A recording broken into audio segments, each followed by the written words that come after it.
Family Theater presents Nancy Gates and Robert Rockwell.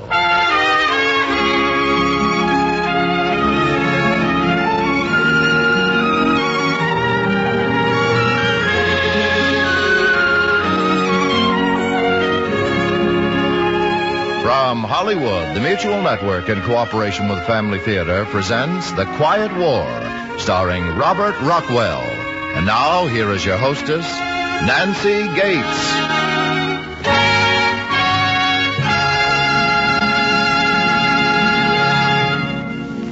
Thank you, Tony Lafrano. Family Theater's only purpose is to bring to everyone's attention a practice that must become an important part of our lives if we're to win peace for ourselves, peace for our families, and peace for the world.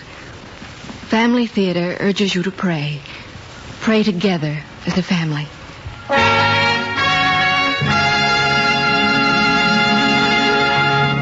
And now to our transcribed drama, The Quiet War, starring Robert Rockwell as Wayne. Barbara?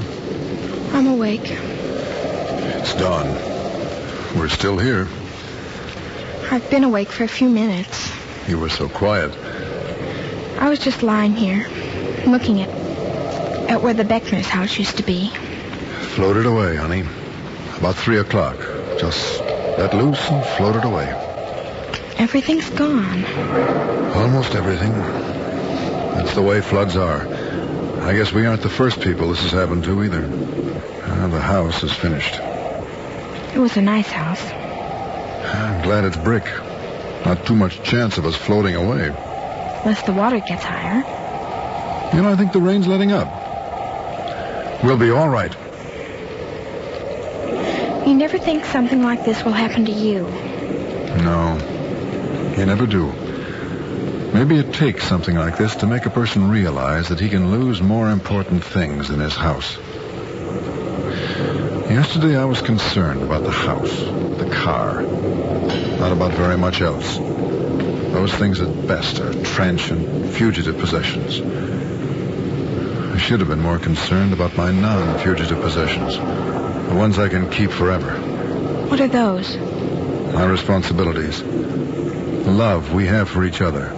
You, your mother, and me. So listen. Listen, do you hear something? No, just the wind. Wait. Yeah, it's a boat. Yeah, that's what it is. Where is it? Well, that way, I think. Yes, there it is. Hey! Over here! Help! Help! You in the boat! Over here! Did they see us? Yeah, they've seen us, honey. They're turning. It won't be long now.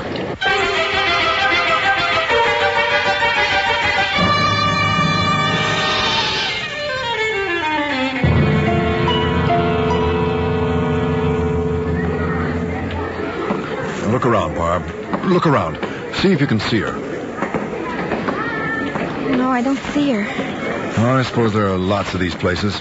She might be at any one of the others. Oh, Daddy. No, she's all right, baby. After all, your mother was a nurse when I married her. She's probably just busy helping out.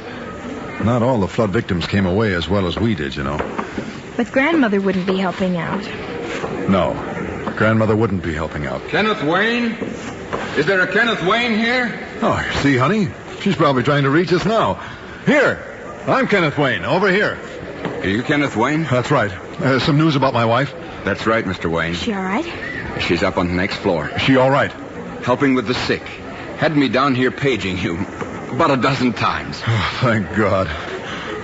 Thanks. Thanks for finding me. There's no thanks necessary. At a time like this, everybody has to do what he can, you know. I don't suppose you've heard anything about a Mrs. Harold Wayne. She's my mother. I'm sorry. Might be upstairs, too, though. There's a lot of people up there. How do we get there? Upstairs, I mean. We're just past that Red Cross booth, a stairway. Next flight up. Well, thanks again. Don't mention it. I hope you find your mother. Thank you. You see, I told you she'd be all right, didn't I? She probably got out before the flood hit. Bet she didn't even get her feet wet. Do you think we'll find Grandmother, too? Well, they were together when I left the house yesterday morning. Well, they're probably together now. Barbara, Kenny. Oh, my son, my boy. Hello, Mother. Oh, you're safe. You're safe. My prayers have been answered. You've been brought back to me safe and sound. I'm safe, but I haven't been brought back to you. Oh, let me look at you. Oh, you poor dear. Oh, you look like you've had a terrible time. And you too, Barbara. Where's Margaret? How's the house? We heard The house is gone. Barbara, Yeah. you better go and find your mother. Tell her I'll be along in a few minutes. I want to have a little talk with your grandmother. A talk, Father? The kind I told you about last night on the roof. All right. I'll be along in a little bit. I'll tell her. Is that where you were? On the roof? That's right. Come over here, Mother.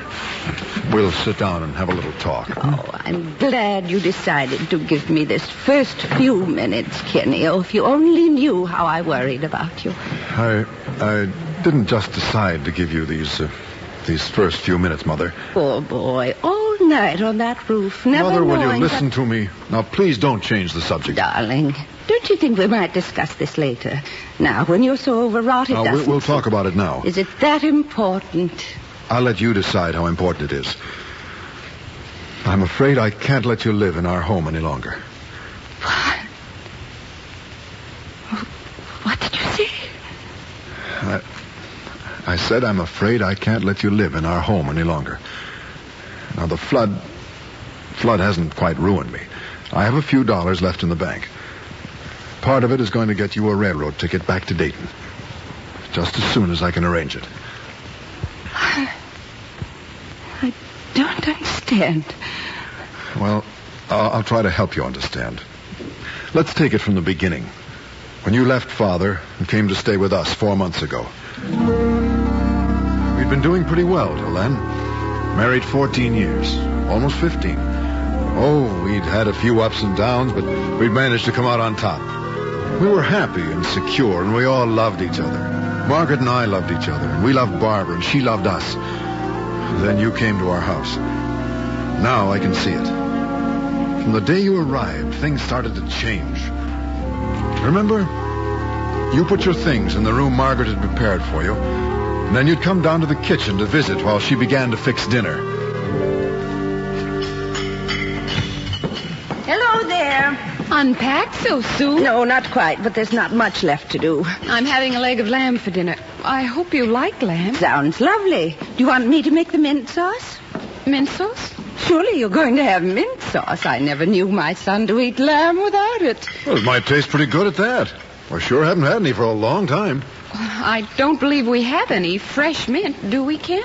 Well, there's none in the garden. Surely Barbara wouldn't mind running down to the market for some. I suppose not.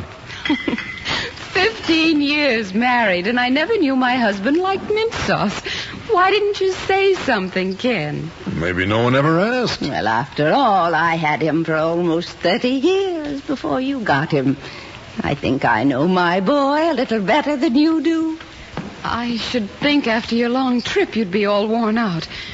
Ken, why don't you take your mother into the living room and visit? And don't worry, I can make mint sauce. Oh, we'll have lots of time for visiting. Besides, if I'm going to live with you, I'll have to earn my keep. Margaret, dear, where do you keep your aprons?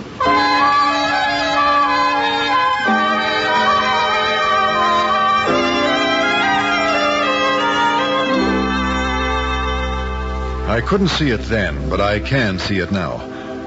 From the very beginning, you almost made her compete with you for the management of the house.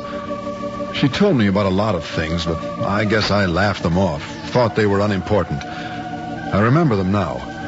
How an hour after she dusted a room, you'd go over it again with a dust cloth, almost making a point of letting her see you do it. How she never had a chance to prepare a meal her own way, or even bake a pie without supervision.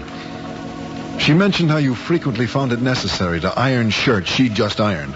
Oh, there must have been 1,000 things in the campaign you staged, subconsciously or otherwise, to make her feel like an incompetent in her own home, to prove to yourself, or to me, that you were better qualified to keep my house than she was. After a while, Margaret got tired of competing. She got tired of telling me about it. Till that evening when I came home to find both my wife and daughter in tears. Barbara? Is that you in there? Barbara? What on earth are you crying about? Leave me alone. Just leave me alone. Well, sure, honey. But just tell me. I don't want to talk about it. Please, Daddy. Just leave me alone. Well, if that's the way you want it, honey. Well, I wonder what's gotten into her. Margaret? Margaret, you home? I'm home. I'm home, all right. I just saw Barbara, and she was crying. Well, not you, too. You mean you care? Well, would you mind telling me what's going on around here? Your mother, that's what's going on around here. On and on and on. I've just had a talk with her. Well, you sound mad. I am mad. She can take over my house. Well, I'll stand still for that. But I will not have her trying to take over my daughter. No, Margaret, I'm sure she wasn't trying to take over. You don't even know what's happened, but you're sure it isn't her fault. Oh, I wish someone had some loyalty like that for me. Now, look, suppose you tell me what happened. Your mother... Well, you know, Barbara has a little breaking out on her face. Oh, I ought to know. I pay the doctor bills around here. And you also know what the doctor said, that it's not at all unusual for a child her age. An endocrinic and emotional imbalance. She's supposed to outgrow it. And she almost has. So? So your mother had the gall to tell her it was caused by the lack of soap and water. Now, wait a minute. Ken, there's not a girl in the world cleaner than Barbara. Well, that's all that's happened? All? Ken, I insist that you have a talk with your mother about this. I want her to leave my daughter strictly alone. Do you understand? Well, it's pretty hard to leave the people you love strictly alone, honey. If that's the way her love works, then Barbara doesn't need any part of it. And that goes for me, too. Now, are you going to have a talk with her? Okay. If that's what it'll take to make you happy, I'll do it. Right now? Okay, right now. But I think you've probably given this whole thing more importance than it's worth. Just talk to her and tell her what I said. Yeah. Mother? Come in. I understand there's been a little excitement around here. Margaret doesn't like me very much. Oh, of course she does. Where did you ever get it? Oh, it's true. Every time I try to help, it's almost as if she resents me. Well, when you try to help Barbara, that might have a little basis in fact. When it's cold out and I suggest Barbara wear a coat, Margaret resents it. Why she should resent a thing like that, I don't know. But she does. Well, that's not what happened today. I'm talking about all the time. Well, let's talk about today. I understand it was about Barbara's skin condition. It'll go into acne if she doesn't keep it clean. No, it won't, Mother. We have a very good doctor who told us what to do about the problem. I've learned a few things in my lifetime, too, you know. Oh, I know you have. But Barbara's very sensitive about her looks right now, and well, she really is outgrowing the condition. So I wish you wouldn't mention it to her again, all right? I was only thinking of her welfare. I only told her for her own good. I think Barbara understands that. It's not Barbara that I'm really worried about right now. It's Margaret. She resents me, son. And I try so hard to make her my friend. Well, of course you do. To be a friend to her. Will you talk to her? Will you ask her to try? Just to try to like me a little. Oh, I think you're just imagining things. She likes you. It isn't much for a mother to ask to spend her few remaining years with her only son. But I don't want to do that unless... Few remaining years? No, Mother. No, I know. This old heart of mine just doesn't work like it used to. It may be later than you think. I'll have a talk with her, Mother. Now, don't you worry about a thing. I had a talk with Margaret that night. She agreed to try once more.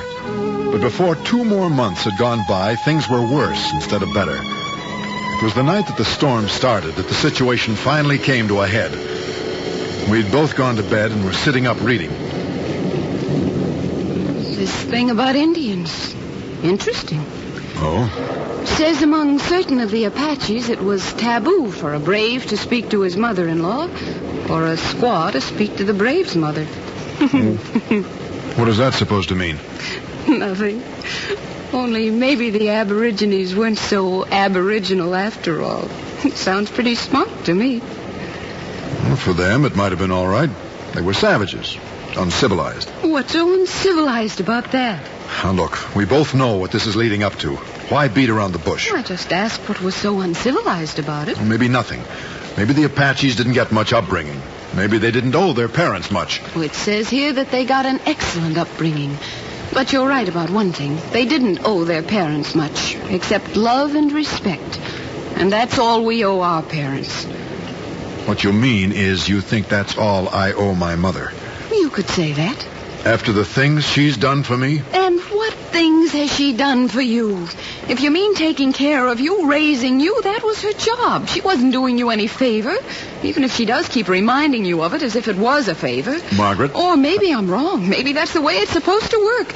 Maybe I'm supposed to rub Barbara's nose in every piece of bread and jam I gave her when she came home from grammar school. Maybe I'm supposed to keep books so I'll know how to charge her when she's old enough to pay. All right. Doesn't change anything. I still think my mother is entitled to love and respect. To spend her last remaining years in congenial company. Few remaining years? You know she's got a heart condition. Does she? Margaret. I was so curious about it, I wired your father in Dayton, Ken. I got his answer today. It's in the nightstand. Just a minute. Here's his telegram. Read it. Dayton, Ohio. Her doctor here reports Emily in good physical condition, except light tendency to low blood pressure. Love, Dad. Well, why would she say a thing like that? I already told you. Oh, there must be another reason. What other reason could there be? Oh, will you shut up and let me think? I want her out of this house, Ken. I want her out of this house while there's still some love left in it. And that means soon. Oh, don't hold your breath.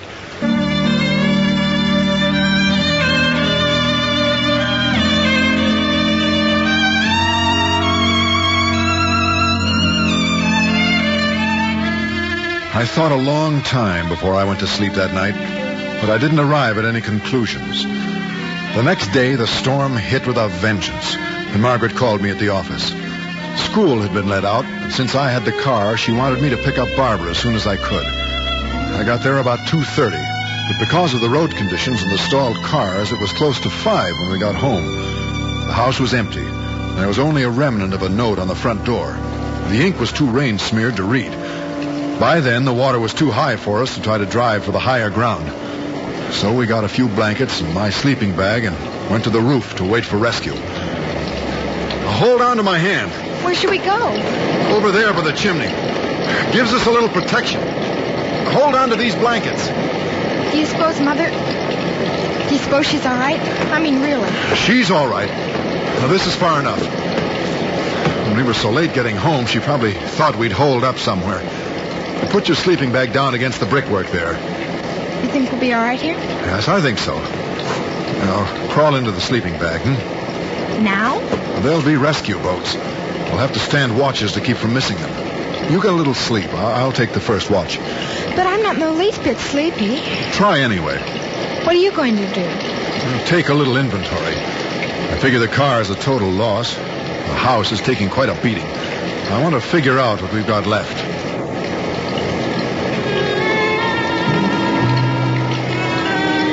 I sat there most of the night thinking about what I really had left. All there was my wife and daughter. The longer I sat there gazing into the storm, the wealthier I felt. I had a treasure, and I'd almost let it slip away from me. Barbara woke up a few hours before dawn, and we talked together for a while. Then we just watched, and I thought some more. I worried for a while about whether I'd be able to save myself and Barbara. But then I became fairly certain that it would be done for me. That rescue boats would probably pick us up as soon as it was light enough to see. After that, I began wondering how I was going to save my family. Because it was in more danger than the floodwaters offered.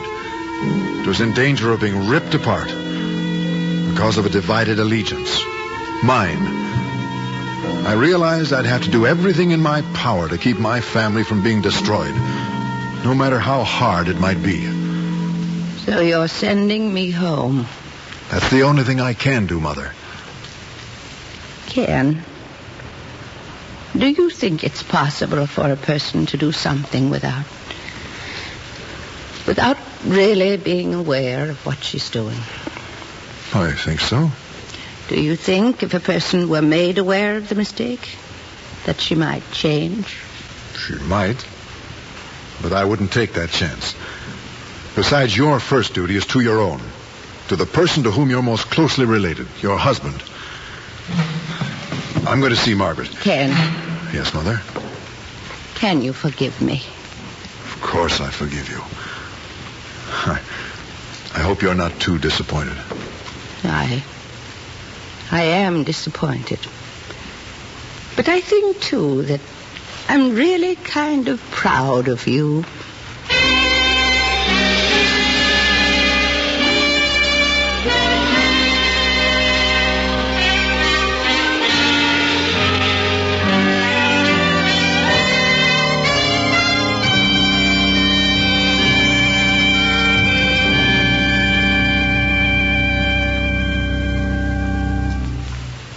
This is Nancy Gates again.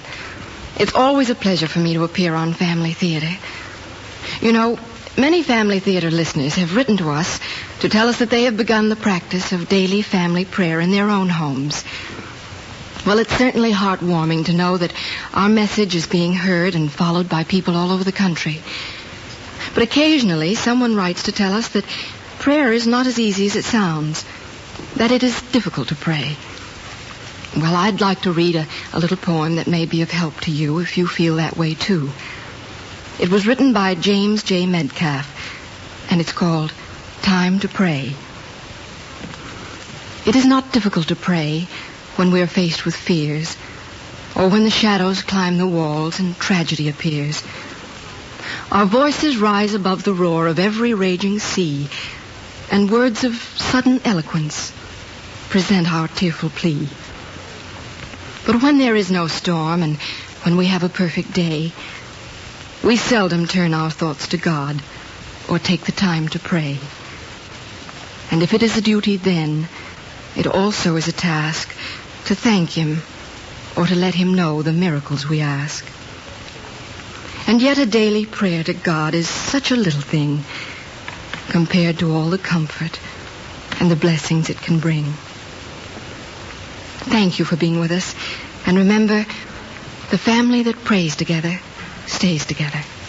More things are wrought by prayer than this world dreams of.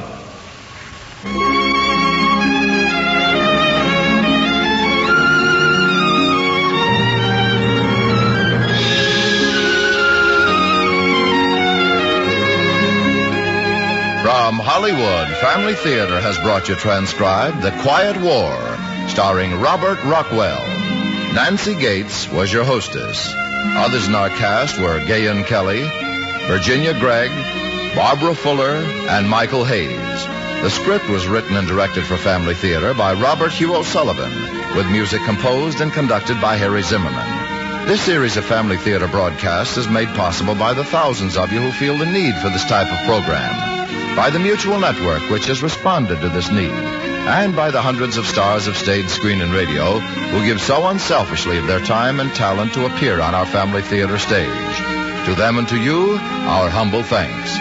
This is Tony Lafrano expressing the wish of Family Theater that the blessing of God may be upon you and your home, and inviting you to join us next week when Family Theater will present Invasion, starring Frank Lovejoy. Chuck Connors will be your host. Join us, won't you?